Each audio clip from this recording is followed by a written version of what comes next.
Au sud-est du massif armoricain, à travers les Mauges, en Anjou, un petit cours d'eau, l'Èvre, se jette dans la Loire après avoir serpenté tout le long de ses 90 kilomètres.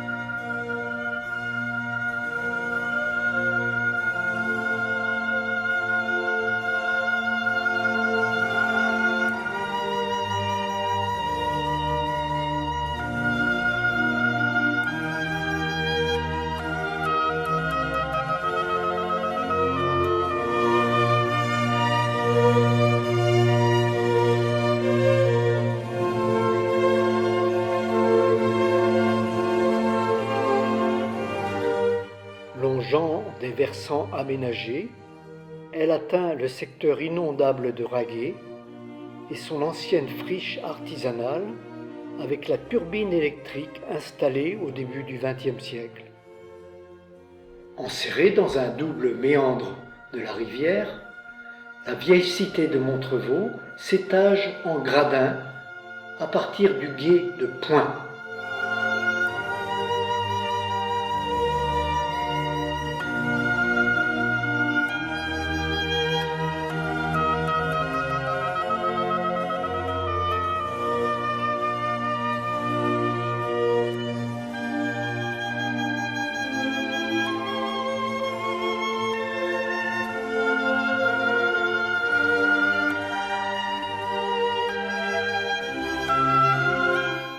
Face à l'éperon rocheux, l'Èvre bifurque brusquement vers le sud, puis se faufile sous un premier pont en plein cintre, le pont Tonnery.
La rivière s'incline ensuite sous les deux arches en anse de panier d'un second pont du XIXe siècle, le pont Martin, baignant sur sa gauche la grotte de Lourdes de 1949.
Face à une nouvelle barrière rocheuse, le cours d'eau rebrousse chemin, file vers le nord et enserre dans son deuxième méandre l'antique presqu'île Saint-Nicolas.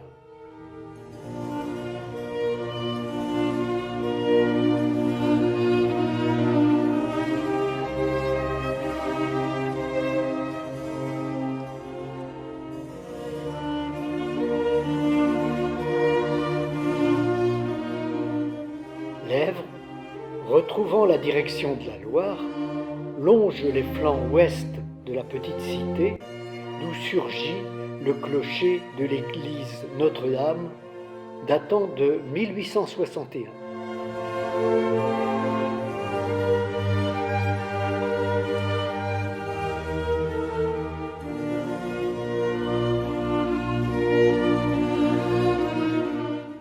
Le donjon, établi dès l'an 1005 par Fulquenera, domine de sa vieille tour le cours de l'Èvre qui poursuit son périple vers le fleuve Royal. Le vieux château, maintes fois reconstruit, reçoit la cour avec Charles IX, la reine-mère Catherine de Médicis et le jeune Henri de Navarre, futur Henri IV, en 1565.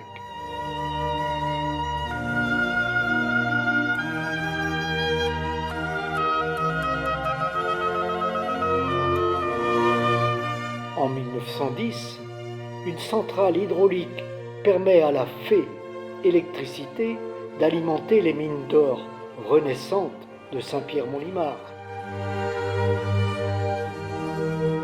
Plus loin, la rivière lèche les parcs et les jardins du bourg, avant de se faufiler sous les 7 arches ogivales de l'antique pont de Bohardy.